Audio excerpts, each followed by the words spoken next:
नमस्कार मित्रांनो, पुन्हा एकदा घेऊन आले आहोत एक नवीन योजना ज्याचे नाव आहे आयुष्मान भारत प्रधानमंत्री जन आरोग्य योजना.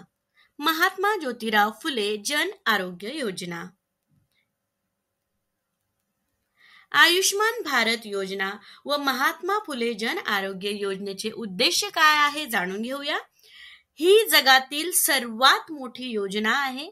या योजनेद्वारे 10.75 कोटीहून अधिक गरीब आणि वंचित कुटुंबांना मोफत उपचार करणे हा त्याचा मोठा उद्देश आहे. लक्षात घ्या, यामध्ये देशातील जवळपास 50 कोटी नागरिकांचा समावेश होतोय.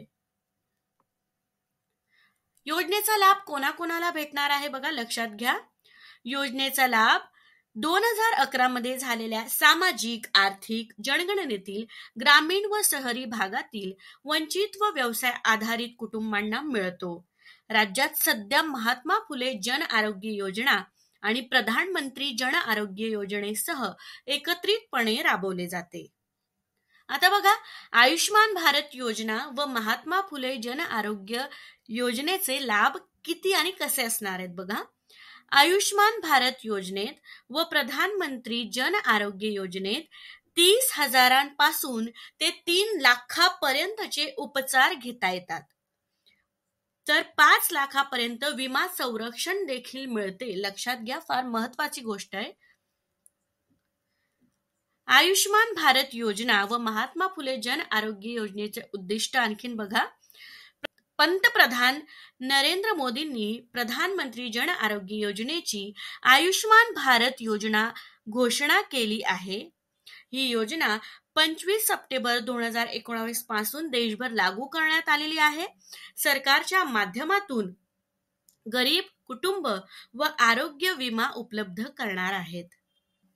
आयुष्मान भारत योजना व महात्मा फुले जन आरोग्य योजना रुग्णालयात दाखल करण्याची प्रक्रिया कशी असणार आहे बघा, लक्षात घ्या.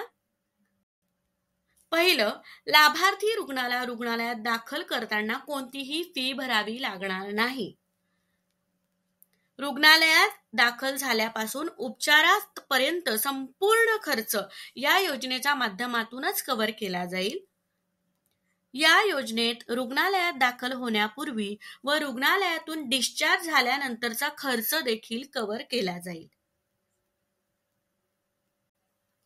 आयुष्मान भारत योजना व महात्मा फुले जन आरोग्य योजना यात कोणकोणते उपचार सामील आहेत, म्हणजे कोणाकोणाचा उपचार यामध्ये केला जाईल हे लक्षात घ्या. जवळपास सर्वच आजारांवर उपचार व रुग्णालयात दाखल झाल्यानंतरचा सर्व खर्च कव्हर केला जातो.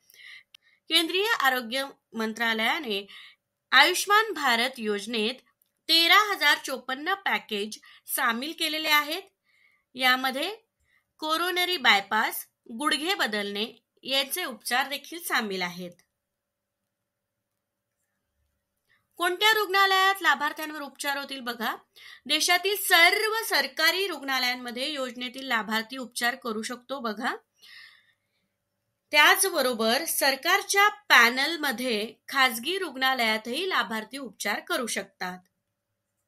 आवश्यक कागदपत्रे काय असणार आहेत बघा या योजनेसाठी. आधार कार्ड, मतदान कार्ड, रेशन कार्ड, वाहन चालक परवाना आणि 7/12चा उतारा ही आवश्यक कागदपत्रे आहेत. लक्षात घ्या. योजनेचा लाभ घेण्यासाठी नोंदणी कशी करावी लागणार आहे बघा. लाभ घेण्यासाठी रुग्णालयात असणाऱ्या आरोग्य मित्रांची मदत घेता येते. योजनेमध्ये अंगीकृत असणाऱ्या रुग्णालयात आरोग्य मित्र उपलब्ध आहेत, त्यांची मदत घ्या बघा. आरोग्य मित्र रुग्णांची योजनेअंतर्गत ऑनलाईन नोंदणी देखील करतात. अधिक माहितीसाठी खालील लिंकला भेट द्या, www.jeevandai.government.in. धन्यवाद. पुन्हा भेटूया पुढच्या योजनेसह पुढच्या व्हिडिओमध्ये.